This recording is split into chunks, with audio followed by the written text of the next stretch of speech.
Kakao, DA National Spokesperson. The Democratic Alliance convened this session today because we believe it is important for us to react to the signing of the Expropriation Act that we saw happening last week, Thursday. We are going to be giving clear directives of what it is that we're going to be doing legally and within the GNU on this matter. And John Steenhuisen, as the federal leader of the party, will lead us in that communication. We're also going to be having a conversation about what it is that we're going to do as far as the ANC's attempt to effect and roll out the NHI. But John is not here alone. We're also joined here by Dean McPherson, who's a DA Member of Parliament, as well as the DA Minister within the Government of National Unity, Minister of Public Works and Infrastructure, and of course my co-pilot, Vinny Okamp. So I know you guys are really anxious to hear what John has to say quickly, so I'll sit. John, you can take the floor. Thank you very much, Karabo, and thank you very much to all of you who've come out today on the Saturday to come and listen to what we have to say about this very important issue. Ladies and gentlemen, 7 months ago, South Africans were imbued with a sense of great hope and optimism when the African National Congress and the Democratic Alliance came to an agreement and signed a statement of intent to herald a new era of government in South Africa, a government based on coalition, a government based on power sharing.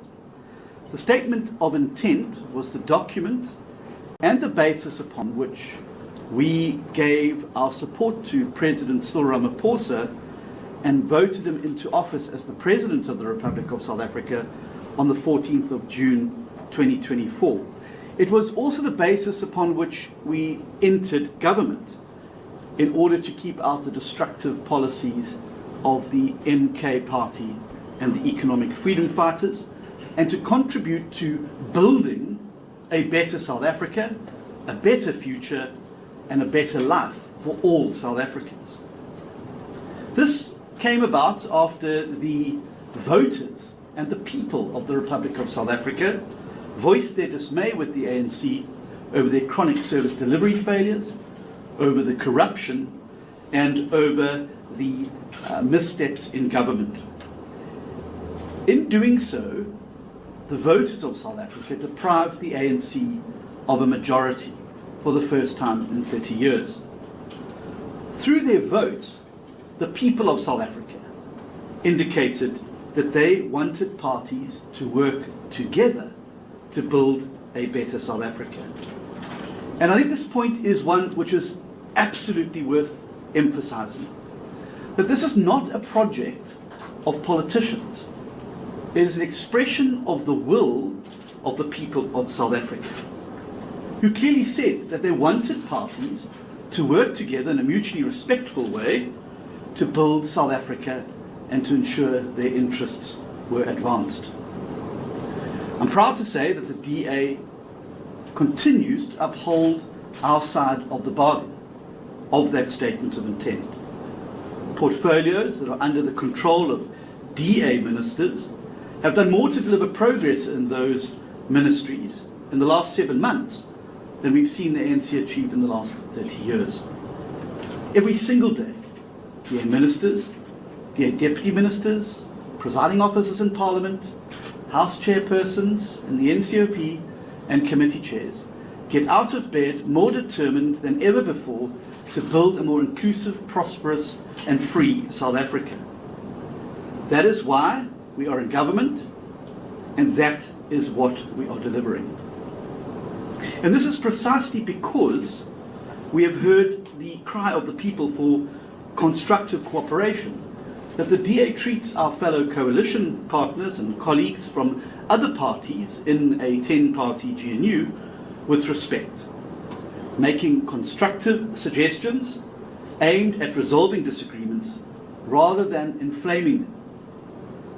As a result of all of this, the green shoots have started appearing in our economy and in the employment statistics. The rand has strengthened, and international analysts have hailed the formation of the GNU as South Africa's most significant moment since 1994. The recent World Economic Forum in Davos, from which I've returned from this morning, reflected the positive attitude of the world towards this political, magnificent political development. Every day since June 14 last year, the Democratic Alliance has made a concerted effort to ensure the success of the GNU. We have negotiated, we've compromised where needed, because as veterans of coalition politics, we know that no matter how large you are in a coalition, you don't always get your own way. You don't have 50% of the vote, which means that you cannot get everything that you want.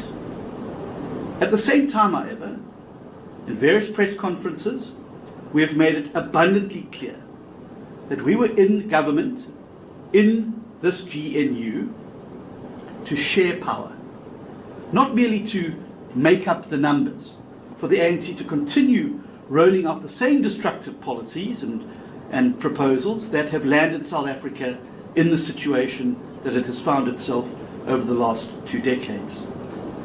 Now, any coalition agreement is premised on the acknowledgement that the larger party will, of course, have to be prepared to negotiate and compromise where needed, because all parties in the government of national unity represent the interests of a minority. However, after a very promising start whereby President Ramaphosa delayed the implementation of the Basic Education Laws Amendment Act to enable negotiations to continue, recent weeks have made it increasingly clear that the ANC has lost interest in honouring its side of our relationship and statement of intent.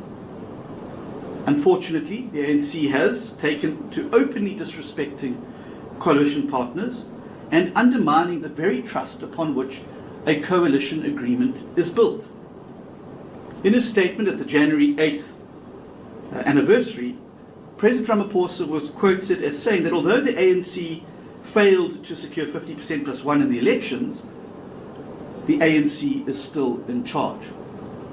Just today, the President opened the ANC's Lekgotla by saying that the GNU exists to implement the NDR, the National Democratic Revolution. Now, not only is a statement like this incorrect, it is immature, but it also does not accord to the letter and spirit of the statement of intent. Unfortunately, however, it does accord with behaviour of recent weeks. In the last week, the President not only disregarded the very serious constitutional objections raised by the Minister of Public Works Infrastructure, Minister Dean McPherson, over the expropriation bill, but he failed to even have the courtesy to inform the Minister about when he intended to sign the bill into force.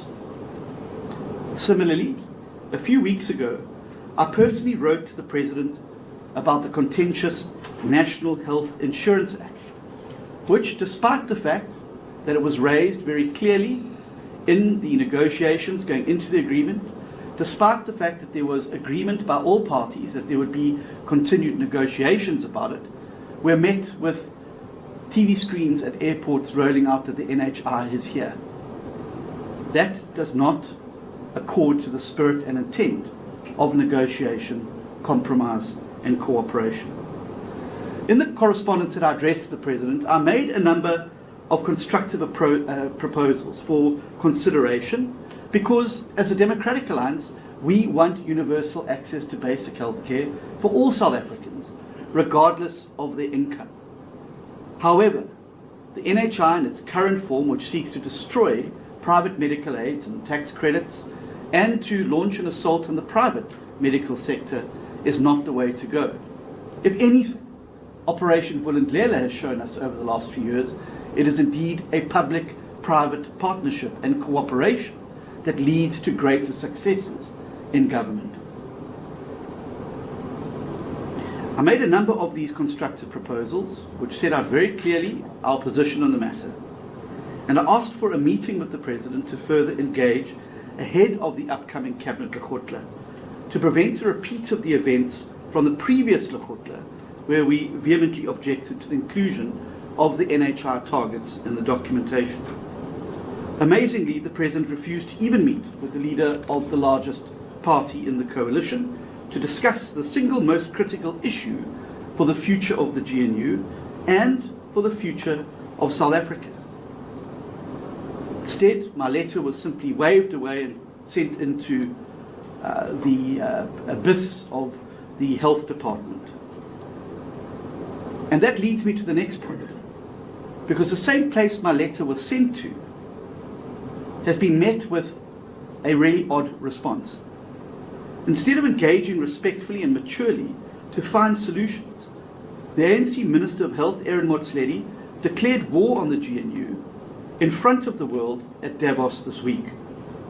Motsoaledi told world leaders assembled at the World Economic Forum that he is fighting what he called a war against the people of South Africa who don't want their private medical aids expropriated and who don't want higher taxes to fund a new looting scheme and who don't want to see our healthcare system in South Africa destroyed. This is not how mature colleagues behave, that is not how you negotiate, and that is not how you compromise. It is arrogant and it is deeply disrespectful, not only to the Democratic Alliance, but to the other parties, to the Government of National Unity, who have also expressed their concerns about the NHI and who are also patiently waiting for a negotiation around this particular matter. It is a symptom of a continued lack of respect accorded to coalition partners as well as to the founding agreement.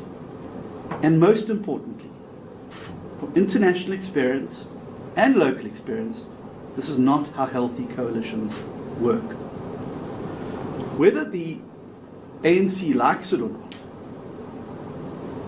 the stability of this government, as well as the security of the President's own position, depends entirely on the relationship between the two largest parties to the Government of National Unity.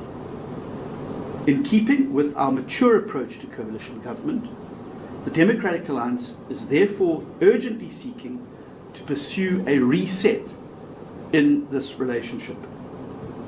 To do so, I yesterday wrote directly to President Ramaphosa to do the following things: to object in the strongest possible terms to the fact that he simply signed the Expropriation Act this week in contravention of a clear legal opinion and concerns submitted by the Minister of Public Works that the Act is in fact unconstitutional and could quite easily be remedied by sending it back to Parliament. Secondly, to note the DA's implacable opposition to the inclusion of the NHI, and particularly the proposals to start to move to eliminate private medical aid and the continued assault on the private healthcare sector in South Africa contained in the documentation of the Medium-Term Development Plan, with, of course, the accompanying budgetary implications of this. Bear in mind again, we are in government to see economic growth and job creation and an end to poverty in South Africa. Every policy, every law, every initiative by government should be measured through the lens of the following things. Will this help grow the economy? Will it create jobs? And will it help lift more South Africans out of poverty? And finally, to record the failure to set up of now an effective dispute resolution mechanism, as well as the clear abuse of the clearinghouse mechanism, which still does not have adopted terms of reference going forward. But most importantly, I notified the President that I was now invoking Section 19 of the Statement of Intent. Clause 19 was specifically put in place to deal with situations where disagreements within the coalition arose. Clause 19 codifies the procedure to be followed when differences arise between parties to the Government of National Unity. Clause 19.3 states, and I quote, "Sufficient consensus exists when parties to the GNU representing 60% of seats in the National Assembly agree," unquote. The only parties that represent 60% of the seats in the National Assembly are the African National Congress and the Democratic Alliance. In the event of a lack of sufficient consensus, the Statement of Intent in Clause 20 continues, the parties to the GNU should also establish dispute resolution or deadlock breaking mechanisms in instances where sufficient consensus is not reached. The President needs to accept, along with his party, that the ANC does not have a majority in South Africa. They are now just another minority party, and that the DA are partners in the GNU. We won over 3.5 million votes in the last election, and we are in government to represent our voters and to rescue South Africa by growing the economy and creating jobs and ending poverty.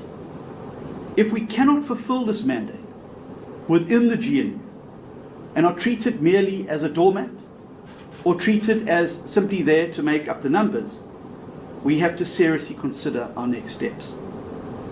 The DA, and I want to be very clear about this, the DA will not be reduced to being mere spectators in a government of which we bring a large part of the seats. I want the people of South Africa to know that the DA does not take this step lightly. We understand the grave implications, not only for politics, but for the future of governance in South Africa. The seriousness of this situation demands that we do engage other parties in the GNU too, who, like us, have publicly come out against the acts of the recent week, and particularly the IFP, who have now come out very strongly against the Expropriation Act too. We are invoking Clause 19 in pursuit of an urgent reset in the relations, because South Africa deserves a functioning coalition where partners treat each other with respect in pursuit of the solutions to the country's many pressing problems. The solutions must work to undo the failed policies of the past 30 years and set South Africa sailing on a new path of hope, prosperity, and opportunity for more South Africans.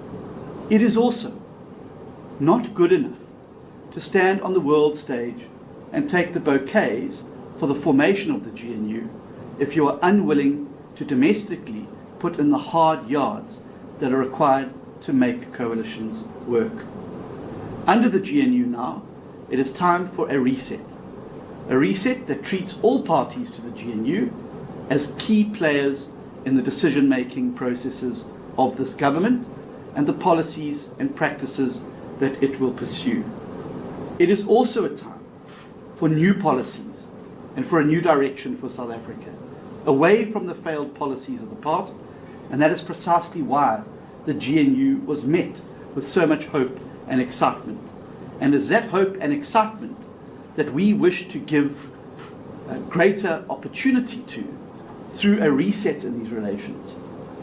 If the reset is not possible and we remain unable to be able to play our part in the growth and jobs agenda, if our ideas, if our solutions are merely waved away with the hand of the National Democratic Revolution, then we too will have to reconsider our options and how to best serve South Africa in this situation.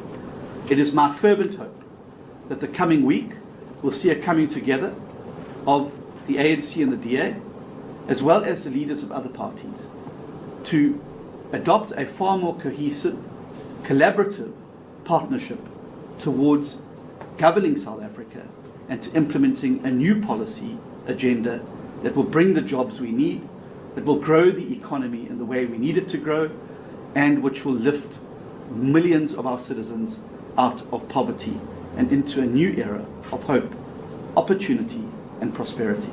Thank you very much. Thank you very much, John. Colleagues, I'm now going to hand over to Dean McPherson, who's going to give us politically an overview of himself as a DA cabinet member whose department is now responsible for overseeing the Expropriation Act and how that affects South Africans and where we stand with that as the Democratic Alliance. Dean, I'm going to hand over to you now. Thank you very much, Karabo, and to John, our leader, and colleagues here. Let me start off by saying that I am in government at the behest of my party, Democratic Alliance, and I'm here to serve the interests of my party and the 3.5 million voters that sent us into government, and to serve the broader interests of the public. And one of my priorities is to always ensure that the Constitution is upheld, respected, and implemented. And so it was that in mind, and with my oath of office that I took to be a faithful counsellor to the President, I embarked on a consultation with his office regarding the expropriation bill then, to ensure that I was satisfied with the advice that he may have received in the 6th administration, and to ensure that my office was on the same page in terms of its legality or constitutionality.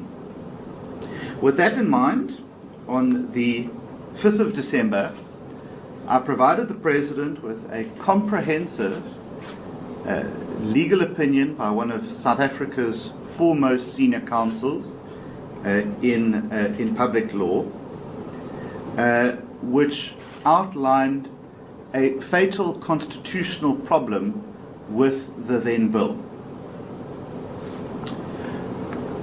I suggested to the President, in terms of my counsel, that he should refer the then bill back to Parliament in terms of Section 79(1) of the Constitution, to ensure that those issues and those fatal defects in the bill were rectified. On the 21st of January, I received a letter from the President to simply say that after careful consideration, the bill meets constitutional muster. 2 days later, via a social media post, I became aware that the bill had in fact been assented to. That was the first time I became aware of it. It was the first time that the leader of my party became aware of it, and the partner of the second largest party in the government of national unity.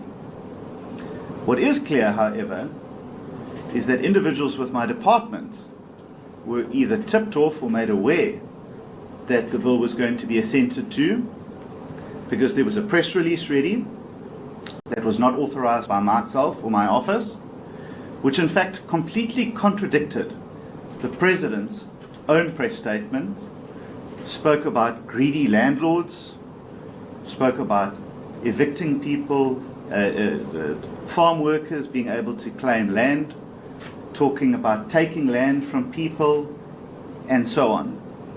There were also a number of graphics that had also been prepared. Now, never in the history of government has anyone other than the Minister responsible for legislation communicated on that particular piece of legislation. So it was incredibly unfortunate and regrettable that myself, as the Minister who had taken the opportunity to counsel the President in terms of my oath of office, was not taken into confidence that the bill would be signed or assented to, but other people were. That being said, it's important that I highlight what was found to be unconstitutional with the bill. And I'll take you through the points as in a lay process as best as I can. But if effectively there is a contradiction in the sequencing of how expropriation is supposed to take place between Section 7, 8, and 19. Section 19 envisages that where the expropriating authority and owner do not agree, that the amount of compensation to be paid, that there is a process to take place. That firstly, the parties must attempt to settle the dispute by mediation. If they are unable to settle the dispute by mediation, either party may, within 180 days of the date of the notice of expropriation, institute proceedings for a court to decide or approve the amount of just and equitable compensation. So either parties can follow that process. The disputing party may, within 90 days of the date of the notice, request the expropriating authority to institute such proceedings. So the authority, the expropriating authority or the government, would have to go to court to get the court to determine just and equitable compensation. It's clear from these provisions that the envisaged process to determine the amount of compensation must be instituted within 180 days, but Sections 7 and 8 require that by the time notice of expropriation is issued and served, the amount of compensation must already have been determined, and that the court process to approve or to determine the amount referred to in Section 19 is that contemplated by Section 8.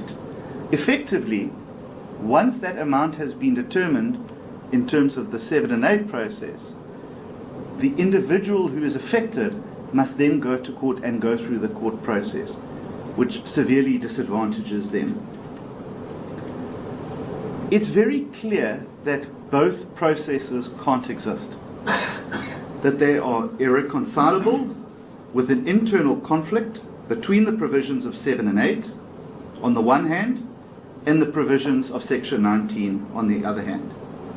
Let me put it differently, if I may. On the one hand, the amount of compensation must be finally determined before a decision to expropriate is made and a notice of expropriation is served. On the other hand, any court proceedings to decide or approve the amount of compensation, properly interpreted, may be made only after the notice of expropriation has served. It's quite clear then that the conflicting provisions are irreconcilable with each other and are thus unworkable, rendering the expropriation bill and act irrational, vague, and unconstitutional. The expropriation bill, just for that reason, is unconstitutional. The unconstitutionality that has been identified is on a range of levels, lead to other constitutional concerns that were previously identified in legal opinions provided to Parliament.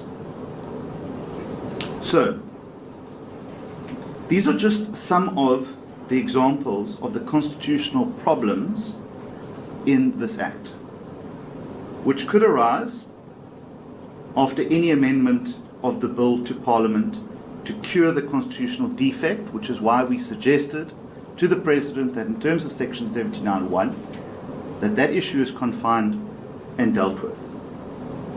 And it was on that basis that I advised the President that the bill is unconstitutional. Ladies and gentlemen, that is not a matter of interpretation, but it is a matter of fact. You cannot have two contradictory processes to determine expropriation contained in one bill. It can only be one or the other. Now, I think it's important to also state that, as I said, I wasn't made aware of what these outcomes were. We had a plan to rectify it and to fix it. It was easily done. That the leader of the Democratic Alliance has now declared a dispute in terms of Section 19.3 of the Statement of Intent, and that must now be decided on the way forward.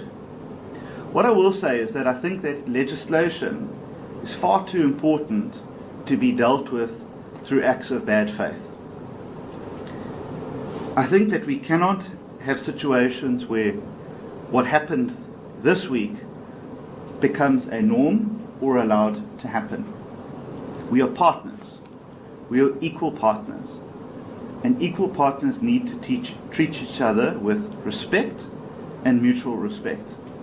It cannot be that we have our own colleagues that seek to undermine, bomb the ship, and attempt to claim political mileage through these processes.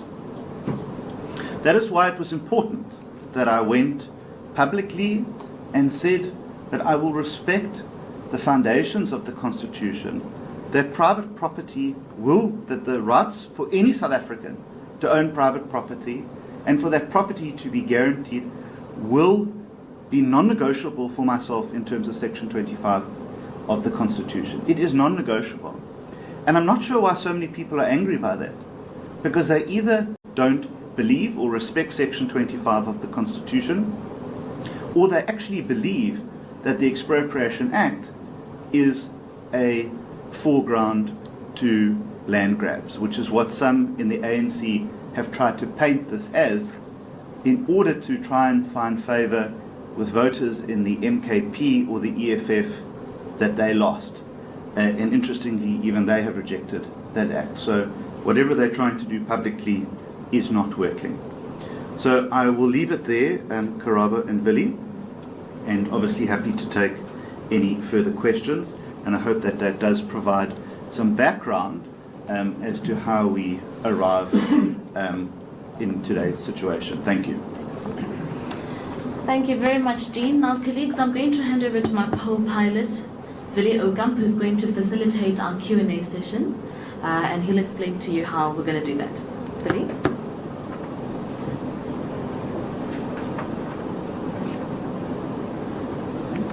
Thank you, Karabo. Thank you for everybody for being here today. We really appreciate the outcome. We are going to take questions to both John and Dean. You will direct the questions to me. I think we will take 3 at a time. We'll see how many questions there are, and then offer the opportunity for those questions to be answered. I would like you to please just state the name from the news, your own name, as well as the name of the news outlet that you represent, and also to whom you direct your question. I will then decide whether we must get somebody else to answer that question, but if you can do those things, your name, your news outlet, as well as the person that you are directing your question to. Let's start there at the back. Good afternoon, Paul Becchiotto from Bloomberg. John, is the DA delivering an ultimatum to the ANC and President Ramaphosa? If so, are you going to give them a timeline and a date on which to reset, by which the GNU is to be reset? Thank you. Thank you, Paul. I've got you in front. Sinead from Daily Maverick. Just 3 quick questions for clarity. Number one, Sinead from Daily Maverick. 3 quick questions of clarity. The first one, the DA announced that they would throw up legal papers. Has these been filed, and at which court? The second one, the IFP has also opposed the expropriation bill. In their statement, they have said that they will take this to the GNU clearinghouse. Was this a consideration of yours, and will you be doing that? And then to Minister McPherson, you talk about individuals within your department. Please just clarify, are you talking about your deputy minister? Thank you very much. Hi, Leanne Jansen from Heart FM. To John, firstly, if your demands are not met, could this spell the end of the GNU or the DA's withdrawal from the GNU? And to Dean, the Expropriation Act, or bill before, as I understand it, clauses 7 and 8 is when an amount is agreed to by the expropriating authority and those who it's being expropriated from. And 19 then goes to the courts when no amount is being agreed to. Did your legal opinion find something different? Right, thank you very much. There are 3 people that asked questions, but there are more than 3 questions. So,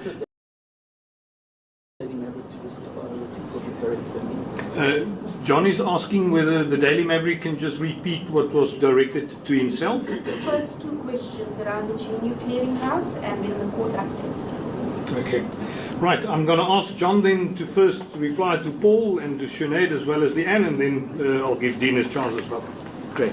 Thank you very much, and thank you for the question, Paul. Let me be very clear. This isn't an ultimatum. It is a mature call as a partner in the government of national unity for a reset in the relations, where we are respected and treated as partners in this government of national unity and not as spectators. And it doesn't matter whether it's foreign policy, it doesn't matter whether it's government policy, and it shouldn't matter if it's regulations. This administration is not a continuation of the Sixth administration. The Sixth administration was an administration led by an ANC majority government. This administration is now part of a government of national unity. And therefore to expect us, as a new administration, to come in, to simply slipstream into everything that the Sixth administration did is fanciful and is simply not based in the realities of how government changes work. What is the whole point of an election where citizens vote to change their government, and that new government is then expected just to carry on implementing the policies of the previous government? The people of South Africa in this last election chose change, and they behoved us as political parties to work constructively together in partnership to be able to do right by them and do right by South Africa. And it is that basis that we walked in. This isn't an ultimatum. Partners don't give each other ultimatums. But this is a very clear call for a mature reset in the relationships within the government of national unity, so that all of us can feel part of the decision making and feel heard. And I want to be clear, I don't have 50% plus one in the coalition. And I've made it very clear to my own party that we will not get everything we want. And we have been prepared to compromise on many instances already within the GNU. And we're prepared to compromise going forward. But compromise cannot be borne by one party or one set of parties alone. The burden of compromise must rest with all parties in a coalition. And so there is no natural deadline and no natural ultimatum. However, I would say this: a medium-term development plan needs to be passed. A budget needs to be passed a little bit later this year. And if the Democratic Alliance is not satisfied that we have been included and our voice has been heard, those will be the backstops that I imagine would exist for any government, whether it's a coalition government in Germany, whether it's a coalition government in India, whether it's a coalition government anywhere in the world, that where parties cannot find the compromise that's needed, that those governments then are unable to pass budgets and unable to pass medium-term development plans. Sinead, thanks very much for your question. Obviously, we want in the medium-term development plan to have our voice heard, and that is why we have been participating. It's why we've sent comprehensive inputs at every single stage of the process about areas where we think we can create jobs and grow the economy.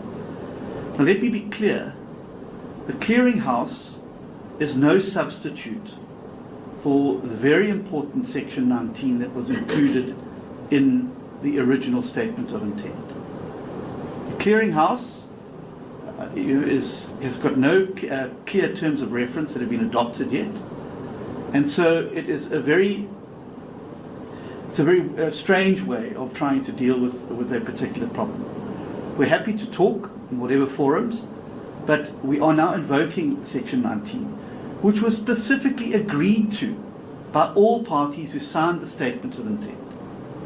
Let me be clear, nobody was forced to sign the statement of intent. Every party, from the ANC to the DA to every one of the other 8 parties, signed that statement of intent. And in signing that, they bound themselves to Section 19 as a dispute resolution mechanism within the GNU. It's very clear now that despite the fact that the DA within government, through its minister, raised concerns, not only raised concerns, provided a very clear alternative pathway where we could end up with an expropriation bill that passed constitutional muster and which protected property rights and gave true effect to Section 25 of the Constitution and outlined what that process can be. Like the letter I sent on the NHI, it simply was brushed away. And that is not how partners treat each other. It's not, and no matter how many clearinghouses you have, that's not how you run a government. Leanne, as I said, I'm calling for a reset in the relations. Not saying that we are about to walk out the door, but I am making an earnest, heartfelt, and conscientious appeal to the President, who got elected with votes from my party in the National Assembly, and who would not have got elected had the Democratic Alliance not made our votes available to him, to please listen to us, to take us into his confidence, and to allow us to play our role as full partners in this. We are not there to implement the NDR. We never signed up to the NDR. We never signed on a dotted line in the statement of intent that said the policies of this government will be the NDR. No, not at all. What the statement of intent said, that we would work to have evidence-based decision-making. It's very clear there. Nothing about the NHI is evidence-based. It exists today without even an understanding about what the budget implications of it are. So you're about to rush off and destroy an entire private medical sector in South Africa, to potentially destroy the entire healthcare ecosystem in South Africa, including the public healthcare ecosystem, when doctors start to leave in large droves, and we end up with great medical shortages, with very little evidence to show that it has worked. That's what we signed up for. Evidence-based policy making, evidence-based decision making. And that is clear as black and white in the statement of intent, and that is how we intend to proceed if this government of national unity is to be a true government of national unity, and not just simply an extension of the Six administration with some different faces sitting around the table. Thank you. So now the answer to your question is yes. I have also raised my concerns in a 3-page letter to the President last year, but have received no feedback on that. Leanne, in terms of 7 and 8 verses 19, let me say the problem with 7 and 8 is that the expropriating authority could say that the value is nil, when that is not the true or fair or just or equitable value. And then it is up to the individual affected to then go and fight that themselves. And that in itself is not just and equitable. Whereas in Section 19 allows the individual affected, it allows for a structured mediation and negotiation process that involves the court to determine the just and equitable outcome. And so they are vastly different from one another. In fact, they are, I would dare to say, polar opposite. And for whatever reason, they thought it was wise to have two contradictory sequence of expropriation to take place. And that's why I'm saying it's not my opinion whether it's unconstitutional or not. It's by its very own obvious contradictions, it is unlawful and unconstitutional. And I'm not a lawyer, as many of you know, but I also know that in law you can't have two contradicting sections in a law, because what does the court do in that instance? And so this is now bound for court, just on that basis. So I think it's unfortunate. I think that an opportunity was missed to rectify it, and I would just leave it at that. Thanks. Thank you, John. Thank you, Dean. Let's have a second round of questions. 1, 2, 3. Let's start here with you. Abu Kobokana from the SABC Radio News. The leader of the FF Plus, Dr. Peter Prevost, yesterday told us that he will be writing letters inviting some various political parties in Parliament to actually refer the Expropriation Act to the Constitutional Court to determine its constitutionality. Will you then accept that invite if then you are approached by the FF Plus? Thank you. Thank you very much. Good afternoon, Llewellyn Prince of Netwerk 24. My question is directed to the Minister McPherson. Just in terms of, I heard the DA declaring a dispute with regard to this expropriation bill, and also the fact that you also have concerns and have a legal opinion that the bill is unconstitutional, but the President has signed the bill. And you as the Minister and your department as the implementing department have to implement the bill. So where does it leave the bill itself at this stage? Are you going to implement, are you going to take it to court, or what is the next step with regard to the bill, because it has been signed now? Thank you. Thank you very much. Last one for this round here. I'm Aisha Ismail from ENCA. My colleague from the SABC touched on the unlawfulness and the fact that the Act is not, the Land Expropriation Act, in the DA's opinion and other political parties, is not constitutional. How soon can we see papers being filed in the Constitutional Court?